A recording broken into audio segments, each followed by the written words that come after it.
السلام عليكم. النهارده حبايبي موعدنا مع حل أسئلة اختبر نفسك. أنا عارفة إن أنتم مستعدين ومذاكرين وأنتوا اللي هتجاوبوا الأسئلة وأنتوا اللي هتجيبوا الدرجة النهائية. يلا نبدأ كده على بركة الله. السؤال الأول: ضع دائرة حول الإجابة الصحيحة مما يلي. يلا نشوف بقى مين الشاطرين اللي هيجاوبوا الأسئلة. تعتبر صورة النقش الفرعوني المقابل عن آلة موسيقية تشبه آلة موسيقية يستخدمها سكان منطقة نقط. الآلة دي شبه آلة بيستخدمها سكان القناة ولا النوبة ولا الصعيد ولا الواحات؟ برافو عليكم، أنا عارفة إن كلكم قلتوا القناة وهي آلة الإيه؟ السمسمية. السؤال التاني: منطقة ينفرد أهلها بلهجة خاصة بهم ويحرصون عليها وتناقلها للأجيال. طبعا منطقة القناة ولا النوبة ولا الصعيد ولا الواحات؟ طبعا الإيه؟ النوبة.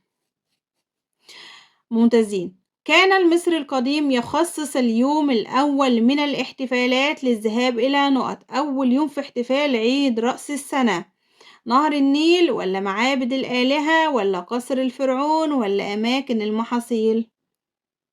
يلا كده، برافو عليكم، كلنا قلنا إيه؟ معابد الآلهة.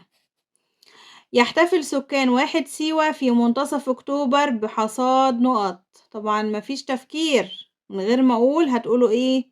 ممتازين، التمور والزيتون.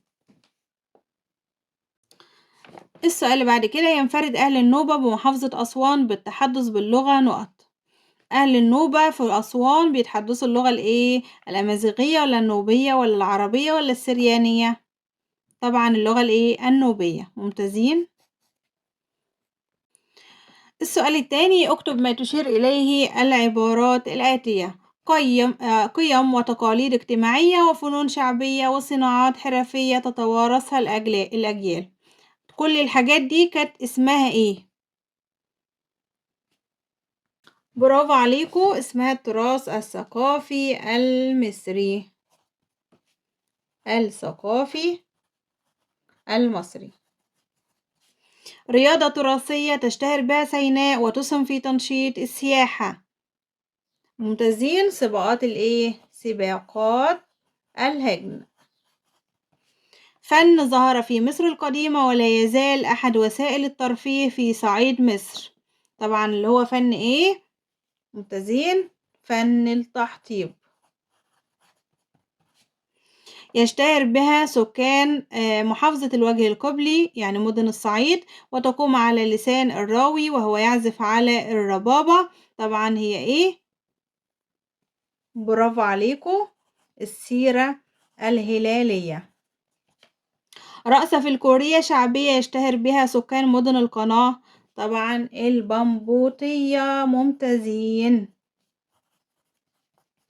يلا مكملين كده مع بعض. ده علامة صح أمام العبارة الصحيحة وعلامة خطأ أمام العبارة غير الصحيحة. يسهم التراث الثقافي المتنوع في تنشيط السياحة. التراث ليه دور في تنشيط السياحة. برافو عليكم، إجابة صحيحة. يعد الاحتفال بشم النسيم من الاحتفالات التي احتفل بها المصريون القدماء. طبعا من أيام المصريين القدماء. يعد التين والزيتون المورد الأساسي لاقتصاد واحد سيوة. برافو عليكم، التين والزيتون خطأ. طبعا الحصاد الايه؟ التمور والزيتون. يبقى الإجابة هنا ايه؟ خطأ. آخر سؤال: لماذا يتنوع التراث المصري؟ ليه التراث المصري متنوع؟ طبعا لأنه يحتوي على الأربع أنواع بقى من أنواع التراث هنقولهم بقى. ده دليل على إن عندي تنوع في التراث المصري. أول نوع فكروني بقى كده، الايه؟ الأماكن التراثية والثقافية. برافو، الثقافية والتراثية. كمان العادات والتقاليد الاجتماعية.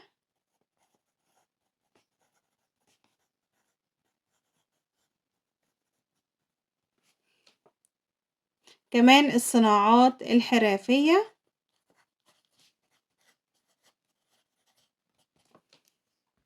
عندنا كمان الفنون الشعبية. وبكده نكون قلنا كل أنواع التراث. وبكده كمان نكون أخدنا الدرجة النهائية اللي يستحقها اللي جاوب معايا كل الأسئلة واللي ذاكر طبعا يستحق درجة 15/15 على اختبار النهاردة، ويكون كده ممتاز ويكون كده مستعد لدرس جديد. ويا رب تكونوا استفدتوا من أسئلة النهاردة وأسئلة الدرس كلها وكمان شرح الدرس. ولو أسلوبي بسيط وسهل وعجبكم أتمنى إن انتوا تشاركوا الفيديو لزمايلكم علشان يستفيدوا، وما تنسوش اللايك الجميل منكم للتشجيع. والسلام عليكم ورحمة الله وبركاته.